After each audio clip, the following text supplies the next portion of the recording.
नमस्ते दोस्तों, स्वागत है एक नई कहानी में।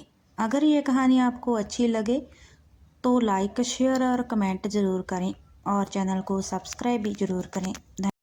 क्या करूँगा, ये प्रश्न सुदर्शन बाबू को कचोट रहा था। चाय।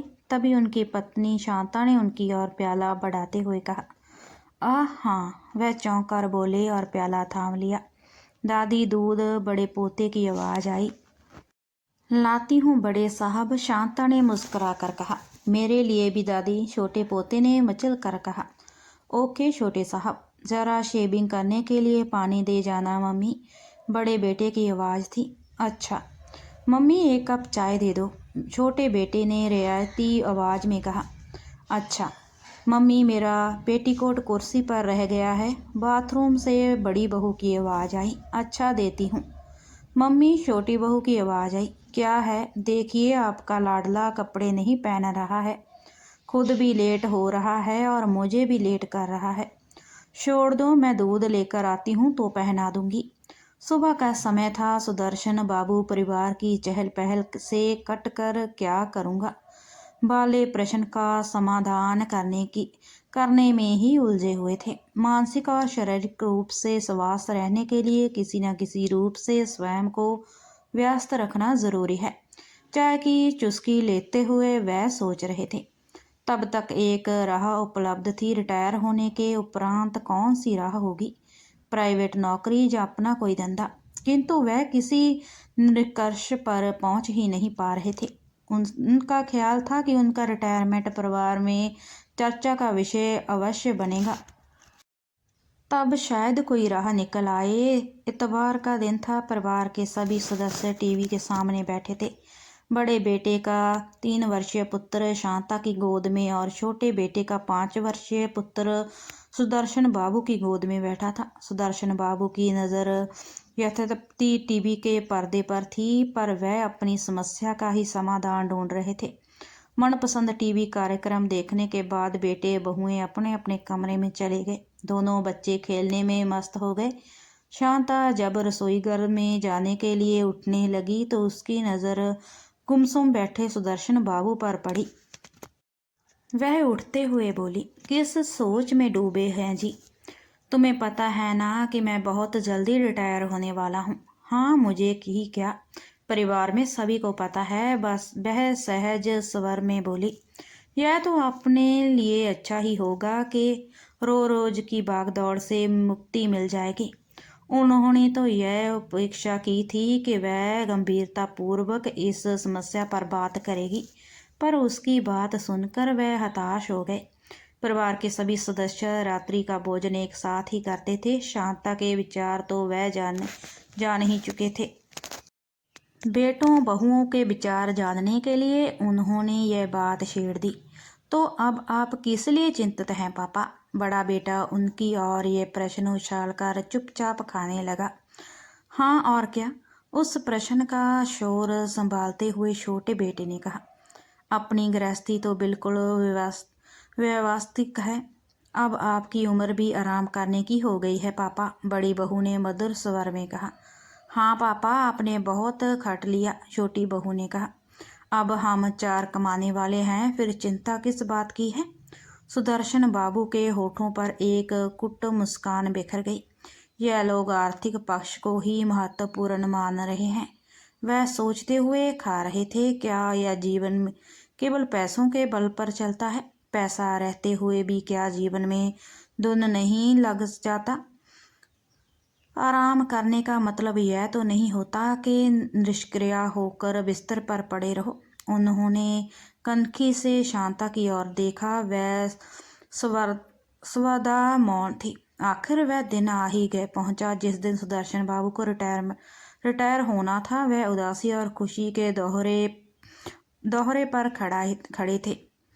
उन्हें खुशी इस बात से हो रही थी कि वह अपनी योग्यता और क्षमता के अनुसार अपने कर्तव्यों का भली भांति निर्वाह करके रिटायर हो रहे थे, और उदासी का कारण वही था, यानी खाली समय कैसे कटेगा। सुदर्शन बाबू सोच की मुद्रा में ही घर पहुंचे। बाहर का दरवाज़ा बंद था। उन्होंने अनमने मूड में कॉल बेल के बटन पर उंगली रख दी। शांता ने दरवाज़ा खोला। उनके हाथ में फूल की मालाएं और उपहार स्वरूप प्राप्त ब्रीफकेस देखकर वह मुस्कुराई। फिर थोड़ा झुककर कहा, वेलकम होम सर। वह होठों पर औपचारिक मुस्कान बिखेरकर बैठक में प्रवेश कर गए। सेंटर टेबल पर मालाएं और ब्रीफकेस रखकर सोफे पर बैठते हुए कहा, मेरे रिटायर होने से तुम बहुत खुश दिख रही हो शांता, है ना? क्योंकि इस समय मुझे आपका साथ चाहिए। उनके बगल में बैठती हुई वह बोली, अब मुझे खाली खाली सा घर बहुत खलता है। मैं बहुत एकाकी महसूस करती हूँ। बेटे बहुएं नौकरी पर ही चले जाते हैं। अब जब पोते छोटे थे तो उनकी देखभाल में मन उलझा रहता था। वह अब स्कूल जाने लगे हैं। वैसे तो घर में सुबह शाम सभी रहते हैं, फिर भी मैं अकेली रहती हूँ। नौकरी करने वाली बहुओं के पास सुबह में बिल्कुल समय नहीं है और उनका संध्या का शाम अपने पति और बच्चों के लिए है। नौकरी करने वालों के लिए छुट्टी का दिन आराम करने का दिन होता है, चाहे वह उसे मनोरंजन करके बिताएं या सोकर या सैर सपाटे कर। एक गृहिणी के लिए ही कोई भी दिन छुट्टी का नहीं होता। सुदर्शन बाबू ध्यानपूर्वक और शांतिपूर्वक शांता की बातें सुन रहे थे। वास्तवतः वह शांता के मनोभावों को आज ही पकड़ पाए थे। वैसे शांता ऐसी भावनाएं पहले भी कई अवसरों पर व्यक्त कर चुकी थी, किंतु तब वह उसकी भावनाओं को एक गृहिणी की झुंझलाहट समझकर हंसी में उड़ा देते थे। वह अतीत में झांकने लगे। शांता ग्रेजुएट थी। वह अपनी शिक्षा का उपयोग नौकरी में करना चाहती थी, पर पिताजी को यह बात पसंद नहीं थी। शांता ने भी पिताजी की भावनाओं का विरोध नहीं किया। गृहस्थी का सारा बोझ उसके कंधों पर आ गया। एक बहन थी, पर शांता ने उसकी पढ़ाई में कभी विघ्न नहीं डाला। समय व्यतीत होने के साथ ही वह 2 बेटों और एक बेटी की मां बन गई। उनके पालन पोषण का भार भी उसने ही उठाया। समय अपनी रफ्तार से भागता रहा। वह बहन ससुराल चली गई। माता पिताजी का स्वर्गवास हो गया। परिवार सिमट अवश्य गया, पर शांता के दयालुत्व में कोई कमी नहीं आई। गृहस्थी का बोझ ढोने में वह शांता की मदद कर नहीं पाते थे। सुबह से शाम तक का सारा समय कार्यालय जाने आने में ही खर्च हो जाता था। कार्यालय से लौटने के बाद वे इस कदर थक जाते थे कि चाहते हुए भी घरेलू कार्यों में शांता का हाथ नहीं बटा पाते थे। सरकारी कार्यालयों में परीक्षण और ईमानदारी से काम करने वाले को यही तो एक पुरस्कार मिलता है कि उसे खूब खटाया जाता है। उन्हें छुट्टी के दिन कोई भी काम करने की इच्छा नहीं होती थी। एक दिन शांता झुंझलाकर बोली, नौकरी करने वाले को तो आराम करने के लिए छुट्टी का दिन भी मिल जाता है, पर एक गृहिणी को आराम करने के लिए एक दिन भी नहीं मिलता। नौकरी करने वाले के लिए रिटायर होने की एक आयु निश्चित है, पर एक गृहिणी की कोई रिटायरमेंट आयु नहीं है। फिर भी गृहिणी को शेष दृष्टि से देखा जाता है। उसके त्याग और परीक्षण का कोई मूल्य नहीं आंका जाता। उसकी इज्जत ना परिवार में होती है ना समाज में। लोग सोचते हैं कि गृहिणी का परिवार और समाज के प्रति योगदान ही क्या है। ब्रीफ केस बढ़िया है, शांता ने कहा। उसकी आवाज़ पर सुदर्शन बाबू अतीत से वर्तमान में लौट आए। उन्होंने शांता की ओर देखा। वह ब्रीफ केस को उल्ट पुल्ट कर देख रही थी। रात्रि का सन्नाटा बिछ चुका था। सुदर्शन बाबू को नींद नहीं आ रही थी। वह कभी इस करवट पर हो रहे थे तो कभी उस करवट पर। उन्हें ऐसा एहसास होने लगा था कि उन्होंने शांता के साथ बड़ा अन्याय किया है। वह सोच रहे थे, सच शांता के बारे में कभी सोचा ही नहीं। वह जब नौकरी करना चाहती थी तो उसकी इच्छा को माँ पिताजी ने गृहस्थी के बोझ तले दबा दिया। जब बहुएं आईं तो शांता ने अपनी इच्छा को उन पर लादने की कभी कोशिश नहीं की। गृहस्थी का बोझ खुद ही उठाती रही। घरेलू कार्य में बहुओं का थोड़ा बहुत सहयोग उसे अवश्य प्राप्त हो जाता था, पर उन्हें सुबह में बिल्कुल समय नहीं मिलता था। शांता ही एक ऐसी प्राणी थी जो सुबह से सबके लिए उपलब्ध थी। मुझे आज सुबह चाय पीने की आदत है। शांता को मेरे लिए चाय बनाने के लिए तड़के उठना ही पड़ता था। चाहे वह जितनी भी रात को सोए, बेटों, बहुओं और पोतों के लिए उसे ही नाश्ता और लंच तैयार करने पड़ते थे। सोचते सोचते पता नहीं उन्हें कब नींद आ गई। सुदर्शन बाबू तड़के ही उठ गए। पहले वह तभी उठते थे जब शांता चाय लेकर आती थी।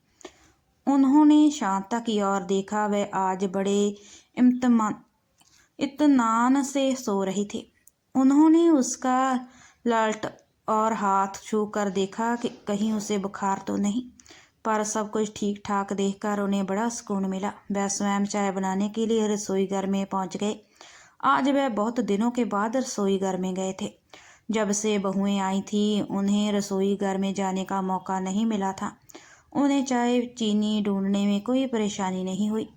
रॉकों पर किरीने से सजा कर रखे गए सारे डिब्बे पर चीज़ों का नाम लिखी पर्चियाँ लगी थी। दूध फ्रिज में था।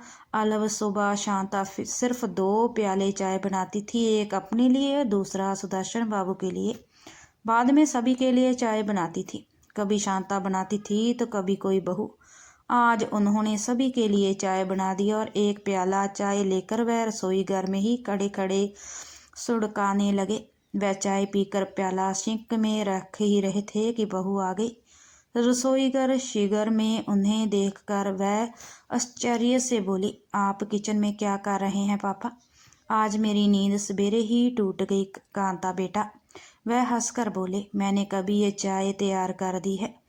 मम्मी कहाँ है? वह सो रही है। उनकी तबीयत ठीक है ना पापा? हाँ हाँ बिल्कुल ठीक है। दरअसल आज से मुझे ऑफिस नहीं जाना है ना, इसीलिए वह इत्मीनान से सो रही है। कांता मुस्कुराकर चाय डालने लगी। अपनी मम्मी के लिए एक प्याला दे दो बेटी। कांता ने मुस्कुराते हुए चाय का प्याला दे दिया। वह उसे लेकर शांता के पास चले गए। पलंग के पास खड़े होकर कुछ क्षण उसे निहारते रहे, फिर सिर्फ धीरे से कहा, शांता। उनकी आवाज़ पर वह हड़बड़ाहट कर उठ बैठी और उन्नीदी आंखों से इधर उधर देखती बोली, अरे मैं अब तक सोई रही। चाय गरम। उन्होंने रेलवे प्लेटफॉर्म की तरह आवाज़ लगाई। अपनी चाय बनाई, कह वह एक बोली बच्ची की तरह मुस्कुरा पड़ी। और सुदर्शन बाबू सोच रहे थे कि पति पत्नी को एक दूसरे की ज़रूरत बुढ़ापे में ही अधिक होती है।